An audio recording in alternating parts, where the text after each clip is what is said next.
Hi Gastro Pals, it's Tiny Small Fry here again. Hope you're keeping safe and well during lockdown. I know we are trying our best. It's been an interesting number of weeks. We're now entering week 7 of the lockdown, and I guess food choices have been becoming a bit samey of late. So today I thought I'd change it up a little bit, raid the spice rack and create southern fried chicken in my kitchen.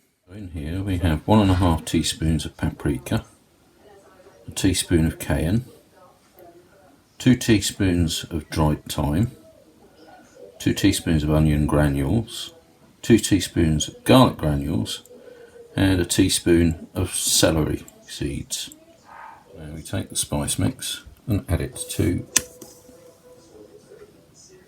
the flour and basically combine it round until it basically makes like a seasoned rub.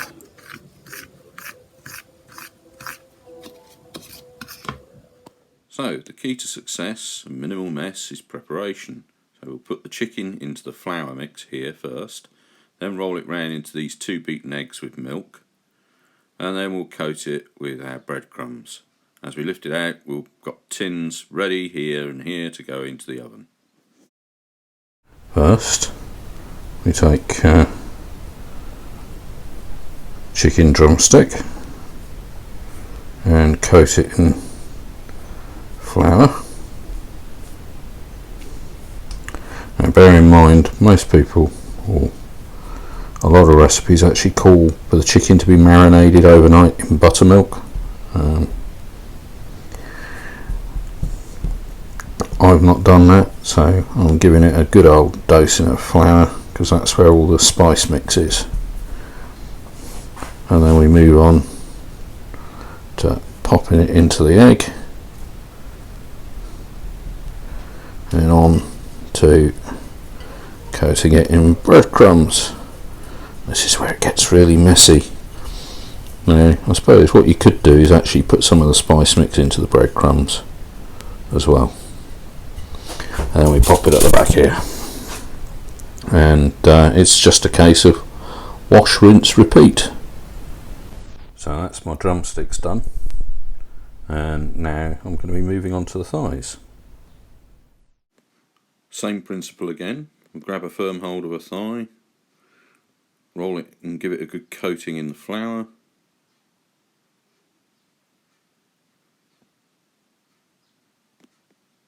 And then give it a good smothering in the egg. And straight into the breadcrumbs and give it a good coating of breadcrumbs. If you run out of breadcrumbs, don't worry, just keep going with the flour coating. So here's the completed drumsticks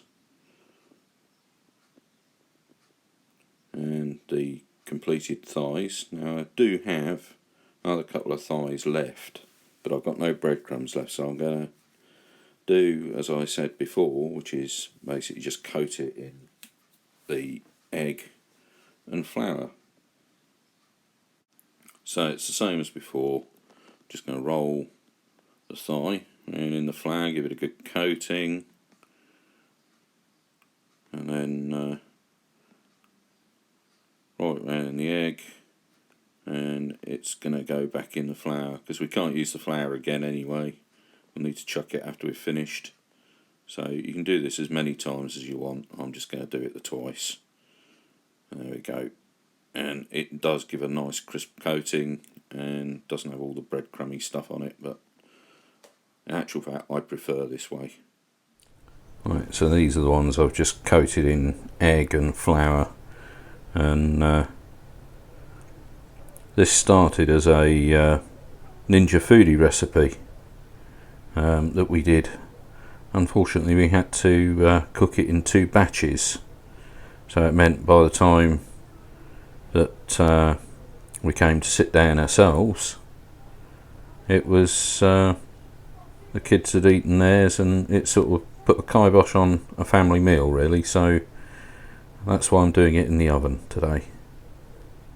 So now we have 40 minutes of rest and relaxation whilst the chicken's cooking in the oven. Alright, so this is our drumsticks after spending 40 minutes in the oven.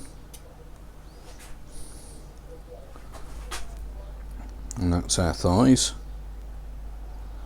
And these are the two thighs that we did in just the egg wash and the flour. As you can see, they look just as good and will be just as tasty, I can assure you that. Here is our southern baked chicken, served with new potatoes and a fresh salad. Bon appetit.